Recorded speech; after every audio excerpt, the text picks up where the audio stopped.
Drivers, start your engines.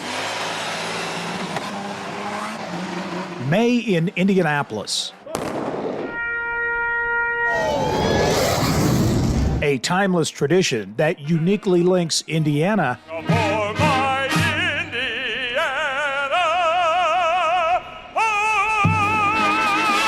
to the world. Power, passion, pageantry, and economic horsepower. It's time to buckle in for Business at the Brickyard. And Joseph Newgarden finally wins the Indianapolis 500. From Indiana's business news leader, this is IBJ Media's Inside Indiana Business with Gary Dick, presented by Elevate Ventures, Indiana University, and Liuna. Hello and welcome to Inside Indiana Business. I'm Gary Dick, coming to you this week from the Indianapolis Motor Speedway, and we'll be coming to you every week during the month of May with our special Business at the Brickyard series. It is a look inside the numbers, the economic impact that motorsports has on the state of Indiana, from the world's greatest race course to race teams, suppliers, vendors, dirt tracks, and many others, touching virtually every county in the state. How big is that impact? Well, a study released just last year pegged the impact of IMS alone at more than $1 billion to the Indiana economy. More than half of that total, $566 million, generated during the month of May last year. It is also estimated that IMS is responsible for nearly 8,500 full-time equivalent jobs statewide. And a man who knows full well about the economic impact of motorsports and the Indianapolis 500 on the Indiana economy, Indianapolis Motor Speedway President Doug Bowles. Doug, thanks for joining me. Yeah, happy to be here. A little bit of rain, but hopefully we get rid of that, right? We'll get rid of that for the month of May. It's here. First of all, the impact. You know, we talk a lot about it. And a year ago, you unveiled an economic impact study that we just talked about, $1 billion just from the Indianapolis Motor Speedway. Put into perspective how much not only this place, but motorsports in general means to the Indiana economy. It's huge for our Indiana economy, and obviously this is the anchor tenant in Indiana in terms of the economy and helping drive it, but it's everywhere throughout our state. It's not just IndyCar racing, but it's drag racing, it's short track racing, there's some NASCAR components here. A lot of Delara's work is invested in NASCAR today, so this community, this state, really depends on motorsport for its economic health. How would you sense the health of the motorsports industry? I think that motorsports industry right now is maybe healthier than it's ever been. It continues to go well. Obviously, we all had to struggle through 2020, but there's this resurgence in terms of fans that come out, in terms of teams on the IndyCar side. If you look at the short tracks, you go around the state to any of the short tracks, full fields, good crowds. I think it's in good shape. One measure of economic vitality for this place is ticket sales, and we were talking before we came on the air here. Ticket sales this year looking pretty good. Yeah, they're actually up on last year today as we stand here by 15,000 units, and that just says an awful lot about our fans. The fans for the Indianapolis 500 and the Indianapolis Motor Speedway continue to be our most passionate evangelists to make this place grow. I think Roger Penske buying it, the investment he's put into the customer experience, has really made it easy for fans to say, hey, come on, friends, come on, family, I want to introduce you to the Indianapolis 500 and the Indianapolis Motor Speedway. It's been outstanding. Let's talk about that investment, because it does continue here year after year. What are fans going to see who come out to the Indianapolis Motor Speedway this month? What are they going to see new? So obviously, Roger bought the Speedway, closed in 2020, in January 2020. He's put about $60 million in the facility since he's purchased it, most of which is in the customer experience. So this year, if you're a GA customer, you sit on one of our spectator mounts, new video boards there. We've got a new concession partner. We're going to invest in some new concession areas. We've got a new kitchen in our quarterback club, our home and terrace club.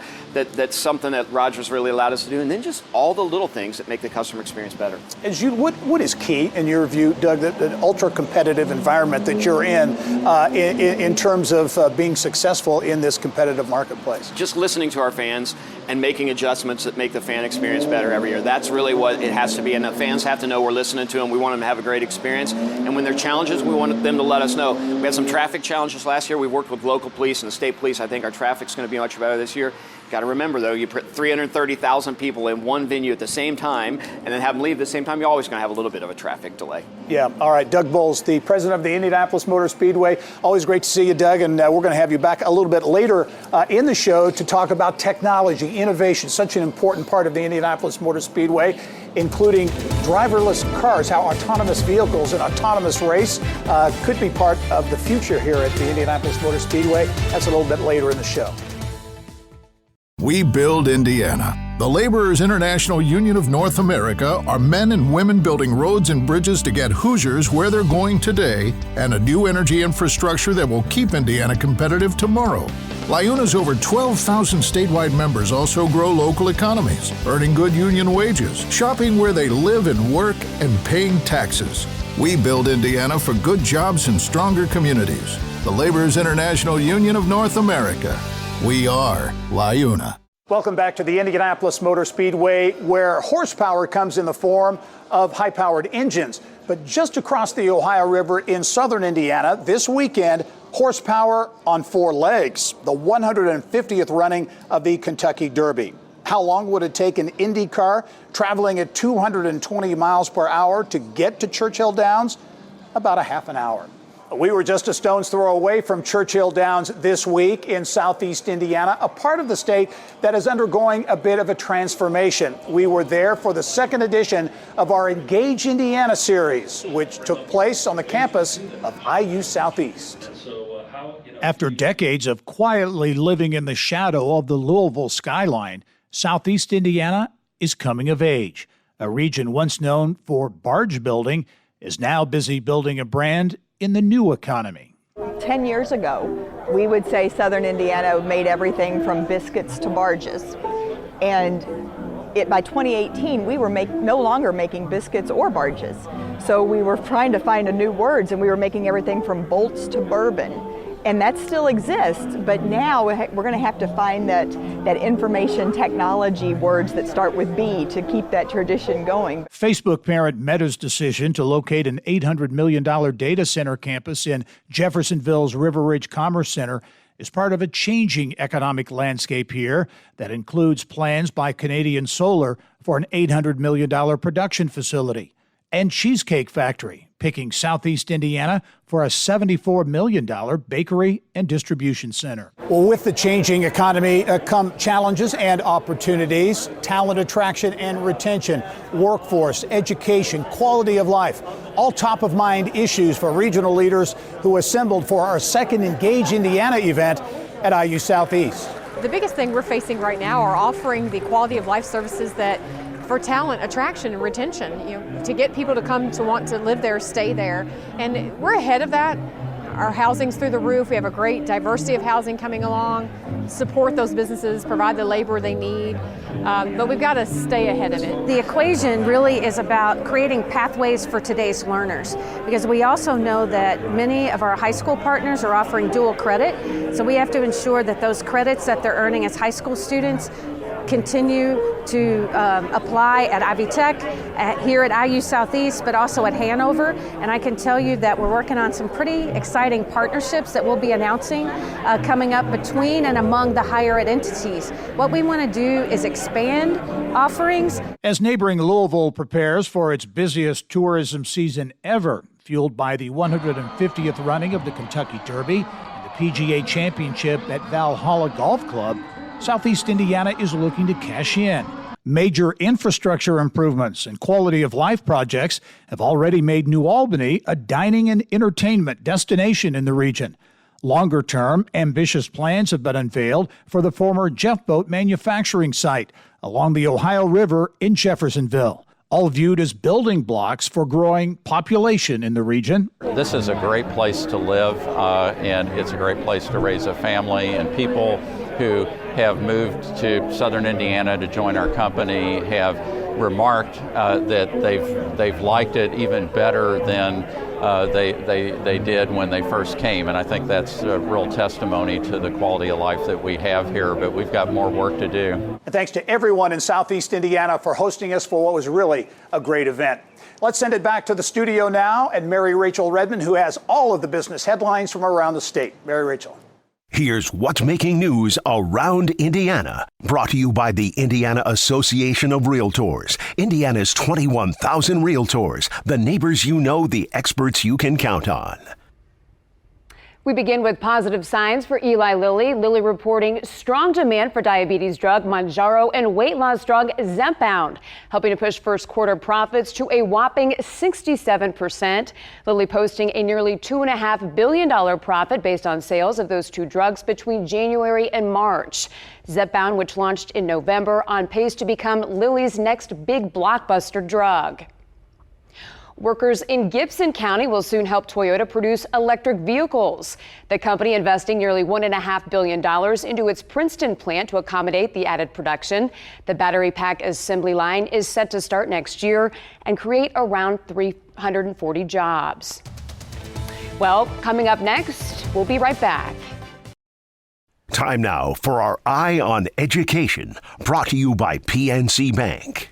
Taylor University has launched its largest capital campaign in school history. The private school in Upland wants to raise more than $500 million. So far, they're more than halfway to that goal. Taylor's president tells Inside Indiana Business that they welcomed their largest incoming class last year. Taylor intending to use the money to add scholarships, invest in academic programming, and expand facilities to support growth. And the winner is 18 tech entrepreneurs and companies from across Indiana heard those words at TechPoint's 25th Annual Mira Awards last weekend. Mira, it's a red carpet dress for success, gathering of who's who at Indiana's version of the Oscars of tech. Among the winners this year, Indianapolis-based Authentics, which won for Best Tech Company of the Year for its healthcare software platform. Perhaps one of the most memorable Mira winners, Luke Zhang. He left China at the age of 16 to chase the American dream, and it's been a tough journey. Gosh, this is so hard.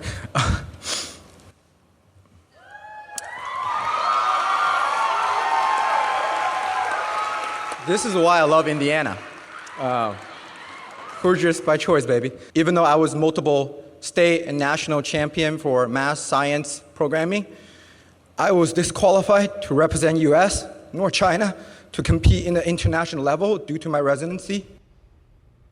Luke Zhang, senior data scientist at Indianapolis-based Resolutant, accepting Mira's Resilience of the Year award. Let's head back out to Gary at Indianapolis Motor Speedway with a look at how the party of the month of May is fueling big-time energy and impact for the community. All right, Mary Rachel, thank you. Well, you might say that Rev is the greatest spectacle in food and entertainment. A big party bringing together Indiana's best chefs, auto racing's biggest names, celebrating the month of May in Indianapolis, all culminating with thousands of Revers dancing the night away right here at the start-finish line at the Indianapolis Motor Speedway. But beyond the party, there is a serious mission behind Rev. Funds raised from the event go to support Indiana University Hospital's trauma and critical care services. And Rev's impact is reaching even beyond that. Business of Health reporter Kylie Valletta has that story. Thanks, Gary. Doctors here at IU Health Methodist noticed some of their patients were battling hunger, so they created the concept of food lockers to help. And now an IndyCar connection is adding some horsepower with protein. We had a patient that came in for complex surgery, and they only had milk in the fridge. And we discharged them home to milk in the fridge. The patient was one of many who inspired IU Health nurses and doctors to build the Nutrition Hub. We felt that food insecurity was the right place to work, particularly in Marion County, where 30% rates of food insecurity can persist. And nutrition is the foundation of all of health. And so we open it up, and it has the groceries in there. They have their milk. A food pantry of the future. Anyone who is battling hunger and lives in the same zip code as Methodist Hospital can use the food lockers for free. Neighbors order their groceries online and the items are loaded into the lockers, each one a mini fridge or freezer to store the freshest items. The person zaps a QR code on their phone, and it pops open for them, and they get their food out of there. And now a major victory for the Nutrition Hub inspired by the month of May. Good Ranchers is donating $25,000 of protein to the food lockers. That's more than 1,000 pounds of meat. The name may sound familiar. Good Ranchers sponsors Team Penske driver Scott McLaughlin, who won at Barber just last weekend. The young Texas-based company sources meat from only American farms and delivers it directly to the customer's door. We're not mass producing, like you said, for the grocery store. We're taking a restaurant approach to where like every cut is supposed to be pristine. It's supposed to be handled with the absolute care, and coming from farms that have really great practices, pasture raised, grass fed, grain finished, high quality. And it was a party that led to the Food Locker's biggest donation to date. Rev as the party of the year really is the must have ticket in Indianapolis for any kind of event outside of the race itself, I think. Rev raises money for the IU Health Foundation, which paid for the Nutrition Hub. Last year at Rev, Good Ranchers got to know Indy and the vision for IU Health's Food Lockers. And when we heard about this Nutrition Hub, about giving people quality food in times when they really need it most, maybe a moment around a table, whatever's bringing them to that Nutrition Hub, we wanted to be a part of that. Stocking the Food Lockers with top quality meat is not only a win for flavor, but also health. Good Ranchers meat has no mRNA vaccines or antibiotics. They're going to really, really love it, and it probably will get us lots more neighbors onto the program, because when they have good things happening, they don't hesitate to spread the word. A second storage area is already stocked, hoping to serve even more neighbors as Good Ranchers is beefing up the meat supply. But also to have that lasting impact through the hub of family after family, meal after meal. We don't take that privilege lightly, and so we're always super excited to be a part of helping people come together and really make memories around great food. The Nutrition Hub is serving 20 neighbors now, and there are plans to add more. And each neighbor can order up to 150 pounds of groceries per week. Gary, back to you. All right, Kylie, great report on a great event with big impact here in the community. Coming up next, driverless cars, just part of high-tech automotive innovation unfolding here at the racing capital of the world. IMS President Doug Bowles rejoins us with a look at that. That's when we come back.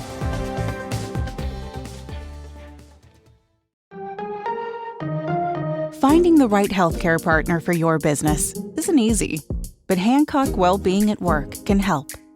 We're a different kind of program that combines employer clinics with a wellness strategy. And in a lot of cases, we can deliver greater health benefits at a lower cost. See why well-being for your employees is well-being for your business at HancockWellbeingAtWork.org.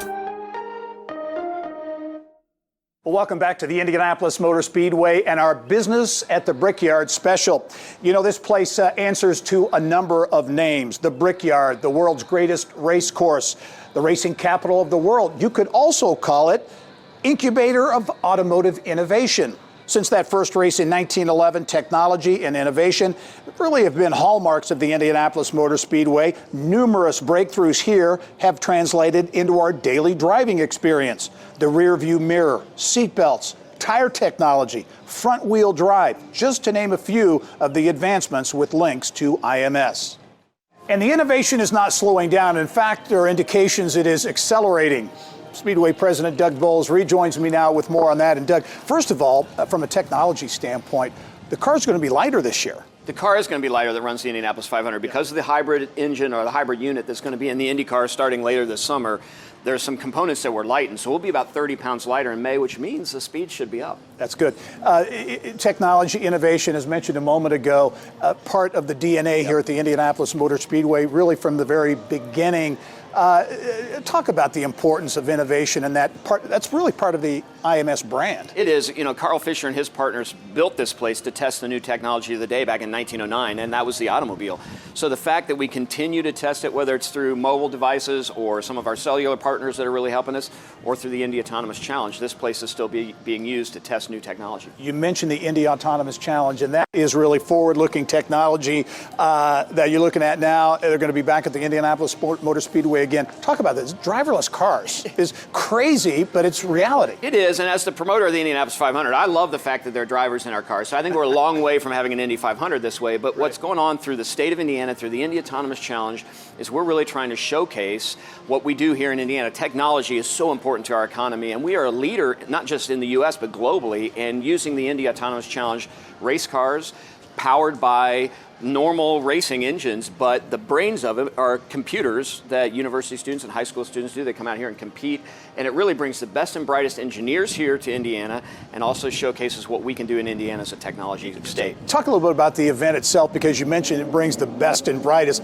teams, individuals from all over here to the Indianapolis Motor Speedway. It's got you talk about an incubator of innovation. That really hits it on the mark. It really is, and we had an event here, shortly after Roger bought the Speedway, and this is sort of the next round of the Indy Autonomous Challenge, and having it here. But it's universities from all over the world that show up here, and they go out on track, and these cars go out and compete against each other, and the cars have to they have to be able to predict what another car is going to do. It's really fascinating stuff. Purdue University has a team in it. It's just really a fascinating way to use this facility, but also to really talk about these are the brains in terms of students of the next generation, and we want them to come and locate here in Indiana. You talked about this a moment ago, but technology, talent, attraction, and retention in the state of Indiana, trying to get those best and brightest here. We look at the evolving Indiana economy in terms of electric vehicles and semiconductors, microelectronics. This, what we're talking about here, fits right in with it. It's kind of a connector for that. It is 100% a connector for that, and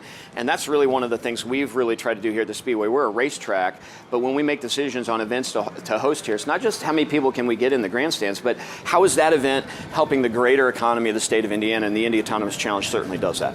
Doug Bowles, president of the Indianapolis Motor Speedway, thanks for joining us. Look forward to seeing you much more this month. Absolutely. All right, and thank you for joining us on this edition of Inside Indiana Business, a special Business at the Brickyard edition. We'll be here the entire month of May.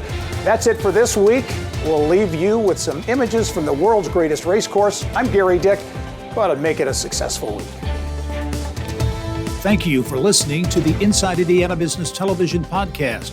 Remember, you can get the latest business news from every corner of the state at InsideIndianaBusiness.com. I'm Gary Dick. Go out and make it a successful week.